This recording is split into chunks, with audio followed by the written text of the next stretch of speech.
Hello friends, আমি সুজন সরকার, pharmacist. আপনারা দেখছেন all pharma solution YouTube channel. আশা করি সবাই ভালো আছেন।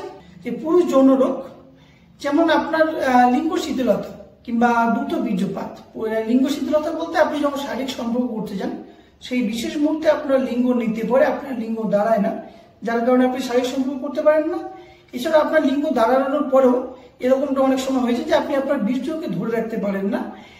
শারীরিক সম্পর্ক শুরু করার 1 মিনিটের পূর্বে আপনার বীর্য বেরিয়ে যায়, যেটাকে আমরা দ্রুত বীর্যপাত বলি। সেই সমস্যাগুলি আপনি ওষুধ ছাড়াই কিভাবে ভালো করবেন, যেটা সব থেকে গুরুত্বপূর্ণ বিষয়।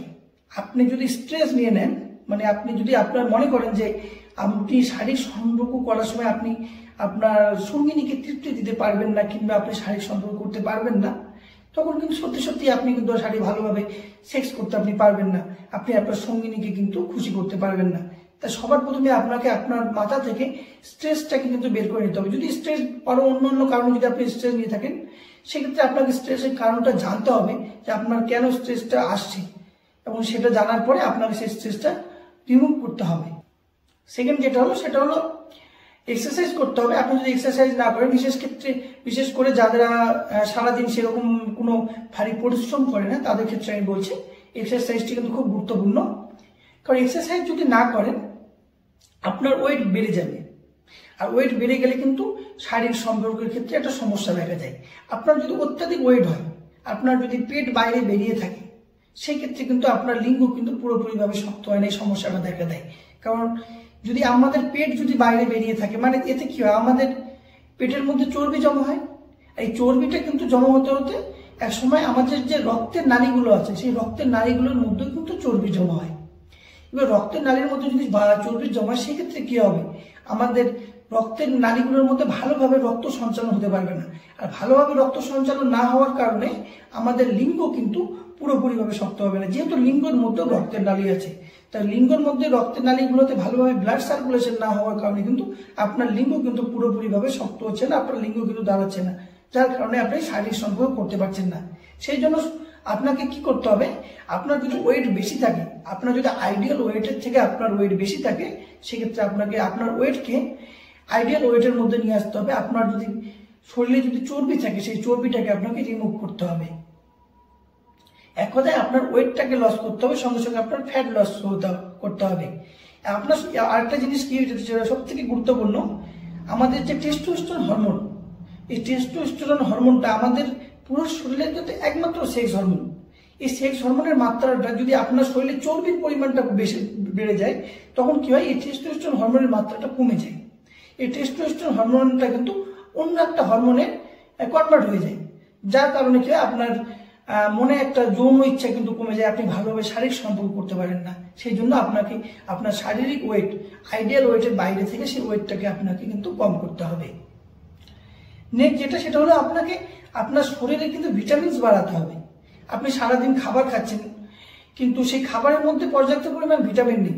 অনেকে মনে এই প্রশ্ন থাকতে পারে, আমি তো আমার স্বাস্থ্য ভালো, আমার ওয়েট ভালো, তার সত্ত্বেও আমার কেন শারীরিক প্রবলেম হচ্ছে, যে আমি ভালো শারীরিক সম্পর্ক করতে পারছি না, আমার যৌন রোগ কেন দেখা দিচ্ছে। আপনি খাবার হয়তো খাচ্ছেন, সেই খাবারের জন্য আপনার ওয়েট হয়তো বেড়ে যেতে পারে, আপনি অতিরিক্ত কার্বোহাইড্রেট খাচ্ছেন, অতিরিক্ত সুগার আপনি নিয়ে নিচ্ছেন, যার কারণে আপনার ওয়েট ভালো থাকতে পারে, আপনার স্বাস্থ্য ভালো থাকতে পারে, কিন্তু আপনি আপনার শরীরে যে প্রয়োজনীয় যে ভিটামিন, যতখানি ভিটামিন আপনার প্রয়োজন, যতখানি মিনারেলস আপনার প্রয়োজন, সেটা আপনার কম আছে। সেই জন্য আপনাকে কি করতে হবে, ভিটামিনস নিতে হবে, মিনারেলস নিতে হবে। তো এর জন্য আমি বলবো যে ভিটামিন বি1 কিন্তু শারীরিক সম্পর্কের জন্য কিন্তু খুব গুরুত্বপূর্ণ একটা ভিটামিন। এবার ভিটামিন বি1 আপনি কোথায় পাবেন, খাবারের মাধ্যমে যদি আমি বলি, তো আপনাকে ডিম খেতে হবে। ডিম কিন্তু খুব একটা বেশি দাম না, বাজারে 5 টাকা 6 টাকা পার পিস ডিম একটা করে। সেই ডিম আপনি যদি খান, সেক্ষেত্রেও কিন্তু আপনার যে বি1 এর যে একটা ঘাটতি হয়েছে আপনার শরীরে, সেটা কিন্তু পূরণ হয়ে যাবে। সেকেন্ড যেটা, সেটা হলো দুধের মধ্যেও কিন্তু ভিটামিন বি1 আছে। এছাড়াও গ্রিন ভেজিটেবলস, এছাড়াও আপনি বাদাম খেতে পারেন, বিভিন্ন ধরনের বাদামের মধ্যেও কিন্তু প্রচুর পরিমাণ ভিটামিন বি আছে। নেক্সট যেটা, সেটা হলো জিঙ্ক। এই জিঙ্ক কোথায় পাওয়া যায়, এই জিঙ্কটা হলো মেনলি সামুদ্রিক মাছ, সেই সামুদ্রিক মাছের মধ্যে কিন্তু জিঙ্কটা প্রচুর পরিমাণ পাওয়া যায়। যেহেতু সামুদ্রিক মাছটা সবাই পক্ষে কিনে খাওয়া সম্ভব হয় না, সেক্ষেত্রে আপনি ডিম খেতে পারেন, ডিমের মধ্যেও জিঙ্ক আছে। এছাড়াও ডার্ক চকলেট, যেটা আপনি বাদাম খেতে পারেন, বাদামের মধ্যে জিঙ্ক আছে। আর একটা গুরুত্বপূর্ণ জিনিস আপনাকে, সেটা হলো এল-আর্জিনিন। এল-আর্জিনিন কিন্তু আপনার খুব প্রয়োজনীয়, কারণ এল-আর্জিনিনটা আপনার শরীরে ভাইগ্রার মতো কাজ করে।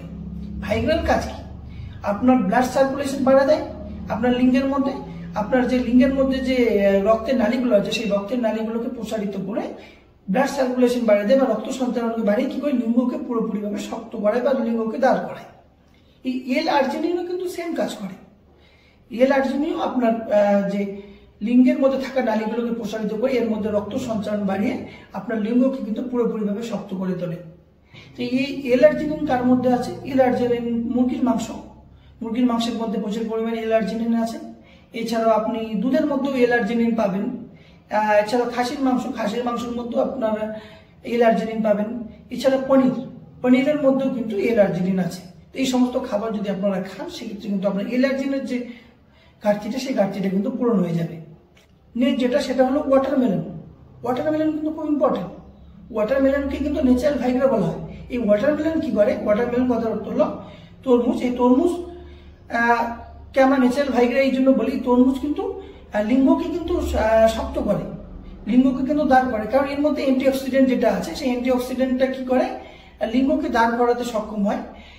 এছাড়াও এর মধ্যে আপনার মনের মধ্যে একটা যৌন ইচ্ছা জাগায়, আপনার সেক্স লিবার্টো বা সেক্স ড্রাইভকে কিন্তু বাড়িয়ে তোলে।